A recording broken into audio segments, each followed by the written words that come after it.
योजना पुंज भारत विकास परिषद शाखा खेरवाड़ा के संस्थापक सदस्य जिन्होंने ये पौधा लगाया और आज वो वटवृक्ष बन चुका है। ये अलग बात है कि गाछा में आज हमारी उपस्थिति कुछ सदस्य नहीं आ पाए अपनी व्यस्तता की वजह से, लेकिन जो हमारे वरिष्ठतम है संस्थापक सदस्य परम आदरणीय शंकरलाल जी पंचाल साहब, जो पूर्व प्रांतीय महासचिव रहे हैं, आज के मुख्य वार्ताकार हैं, बौद्धिकर्ता हैं, मैं उन्हें परिषद के जो उद्देश्य हैं, जो कार्य है, उन पर प्रकाश डालने के लिए यहाँ मंच पर सादर आमंत्रित कर रहा हूँ परम आदरणीय शंकरलाल जी पंचाल साहब।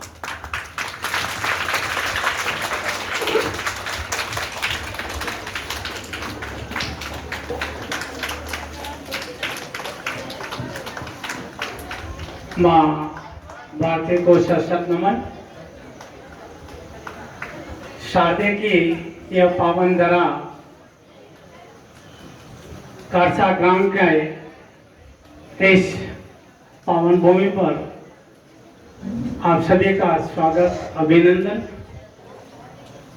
आज का ये पावन कार्यक्रम पावन इसलिए कि गुरुओं का सम्मान है, पावन इसलिए कि प्यारे बालकों का अभिनंदन है। इस पावन कार्यक्रम के अध्यक्ष भाई श्री मुकेश जी, प्रधानाचार्य महोदय, मुख्य अतिथि, बड़े सौभाग्य की बात है कि देश की सेवा करते हुए आप सेवानिवृत्त हुए हैं और आज अपने क्षेत्र की गरिमा को बढ़ा रहे हैं। सेवानिवृत्त भाई श्री गुमान सिंह जी साहब, विशिष्ट अतिथि स्थानीय सरपंच साहब, जो पूरे गांव की सेवा में निरंतर और अनुकूल रूप से सेवाएं दे रहे हैं,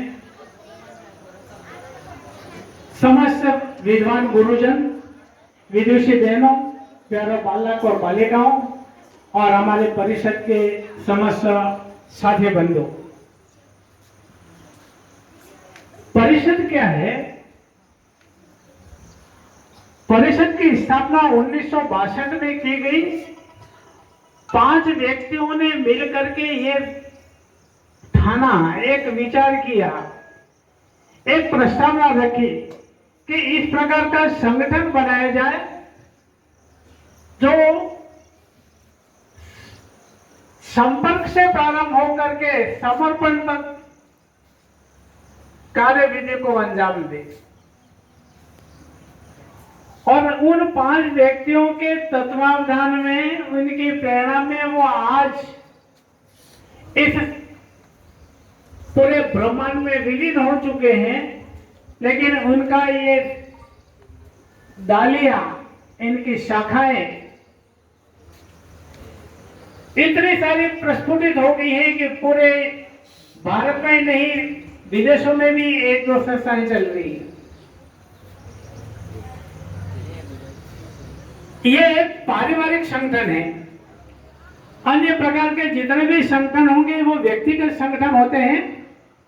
ये पारिवारिक संगठन है। जो भी व्यक्ति सदस्य है उसका पूरा परिवार सदस्य होता है और अपनी अपनी व्यवस्था के अनुसार उसका संचालन होता है। अब इसके सेवा और संस्कार मुख्य हैं, लेकिन 5 महत्वपूर्ण सूत्र हैं। संपर्क सबसे पहली बात आती है कि अपन किसी को सदस्य बनाए नहीं बनाए, किसी से काम लें, किसी की व्यवस्था लें, तो हम सबसे पहले संपर्क करते हैं। चाहे हमारा व्यक्तिगत काम हो, सार्वजनिक काम हो या किसी भी प्रकार का हो, आप स्कूल में पढ़ने के लिए आएंगे तब भी संपर्क करेंगे। तो संपर्क एक महत्वपूर्ण दूरी है। आगे बढ़ेंगे तो जब 2 जनों को 4 जनों और सैकड़ों जनों का जब संपर्क होता है तो एक दूसरे का सहयोग होता है, एक दूसरे का सहयोग करना पड़ता है। वर्तमान परिवेश में आपने टीवी पे देखा होगा, नदियां उफान पे हैं, नाले उफान पे हैं, अपने अपने सांस के साथ नदियां नाले पार करते हैं, लेकिन कहीं पानी ज्यादा आ गया है तो वो एक दूसरे में जो भी चल रहे हैं वो एक दूसरे से सहयोग करके हाथ पकड़ करके कड़ी बना करके आगे नदी नाला पार कर लेते हैं। ये सहयोग है। किसी भी व्यक्ति को किसी भी प्रकार का सहयोग चाहिए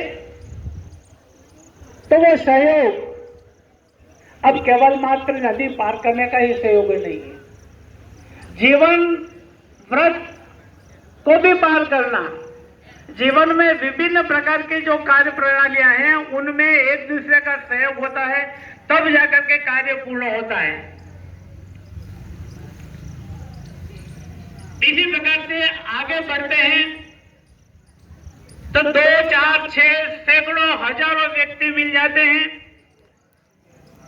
तो उनमें एक दूसरे की जो भावना है, अनुकूल व्यवस्था है, जो संस्कार हैं वो एक दूसरे में परिणित होते हैं और पूरे में सबके संस्कार मिलकर के एक संस्कृति बन जाती है। और आज हम उसको संज्ञा देते हैं भारतीय संस्कृति की। भारतीय जो सभ्यता थी उस सभ्यता के अनुकूल हम जो चले वो संस्कार परिषद की श्रेणी में नीचे से ऊपर के संपर्क हुआ, सहयोग हुआ, संस्कार सबसे ऊपर चढ़ा चोटी पे और इसके बाद में ढलान प्रारंभ होता है।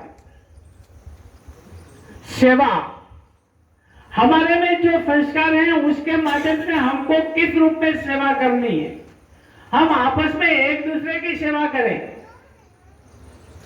एक दूसरे के किस प्रकार से हम मदद करें और केवल मदद करने तक नहीं। मैं भारतीय विकास परिषद की एक क्षेत्र से बताएं तो यहाँ सेवा के क्षेत्र में कई हॉस्पिटल संचालित हैं, जिसमें अपने राजस्थान में कोटा का हॉस्पिटल सबसे बड़ा हॉस्पिटल है। इसी प्रकार से अन्य क्षेत्रों में जो बड़े बड़े नगर हैं, बड़े बड़ी व्यवस्थाएं हैं, हम खेरवाड़ा वाले भी इस व्यवस्था में हैं। हमने भी भूमि आवंटित की है, हमने भी खरीदी है। हम चाहते हैं वहां एक परिषद भवन बने और उसमें एक जो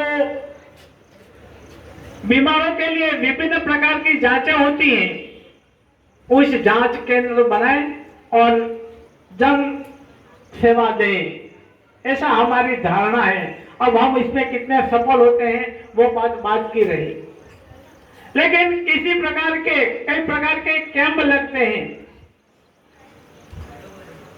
चिकित्सा कैंप। अभी